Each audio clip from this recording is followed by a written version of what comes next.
कुछ समय की बात है, एक गांव में हरि नाम का किसान रहता था। वह बहुत गरीब थे। उसके परिवार में उसकी पत्नी रेशमा और उसका बेटा रहता था।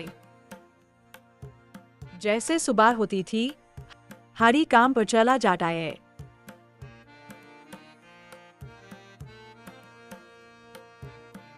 देखो हरी, कल से तुम काम पर मत आना क्योंकि इस साल बारिश न होने की वजह से खेत नहीं हो सकता। और हरी, तुम बुरा मत मानना, तुम एक अच्छा इंसान हो और तुम तो जानते हो अगर बारिश नहीं होगी तो खेत कैसे होगा।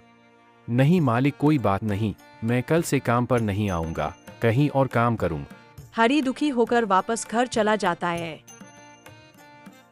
देखो रेशमा, गांव में बारिश न होने की वजह से मुझे कोई काम नहीं मिल रहा तुमसे, इसलिए मैंने फैसला किया है कि मैं दूसरे शहर जाकर वहां पर कारोबार करूं। कारोबार करके मैं पैसे लेकर आऊंगा ताकि रेशमा जिंदगी सुकून से गुजार सके। इसलिए मुझे जाना होगा, हमारे पास और कोई दूसरा रास्ता नहीं है।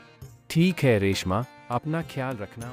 ठीक है हरी, तुम जाओ, लेकिन तुम जल्द से जल्द लौट कर आना और अपना ख्याल रखना। देखो, तुम ही तो हमारा सहारा हो। गांव में बारिश न होने की वजह से हरि को खेतों में काम नहीं मिल रहा था। तभी हरि शहर की तरफ कारोबार करने के लिए रवाना हो जाता है। चलते चलते हरि को रात हो जाती है जंगल में, और जैसे ही सुबह होती है तो फिर रवाना हो जाता है शहर की तरफ।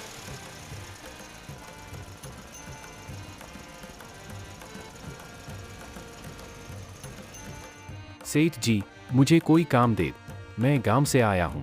इस साल बारिश न होने की वजह से गांव के खेतों में फसल नहीं हो सके, इसलिए मैं बहुत परेशान हूं।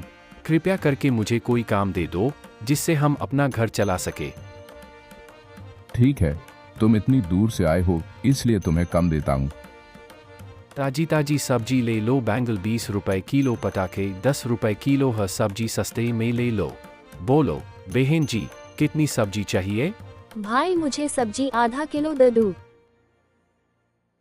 कुछ दिन बीत जाते हैं और हरि के पास बहुत सारे लोग आते हैं सब्जी लेने, और कुछ पैसा जमा कर लेता है, जिससे जमा करके फौरन अपने गांव की तरफ रवाना हो जाता है। तभी जंगल में कुछ डाकू उसके सामने आ जाते हैं। खबरदार, इधर से तुझे हम जाने नहीं देंगे। जितना भी माल है सारा निकालो, हमें पैसे दे दो वरना तुझे नहीं छोड़ेंगे।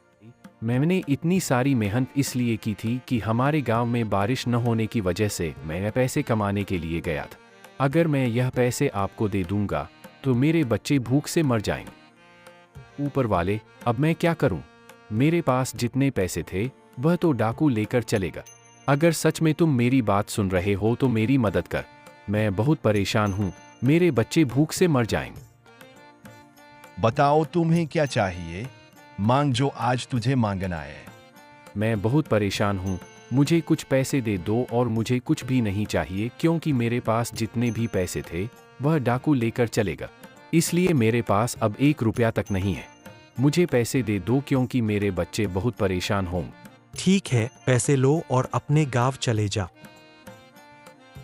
हरि को पैसे मिलते ही अपने गांव की तरफ चला जाता है और पैसे देखकर उसकी पत्नी और बच्चा बहुत खुश होते हैं। तभी गांव में एक अच्छा सा घर खरीद लेते हैं।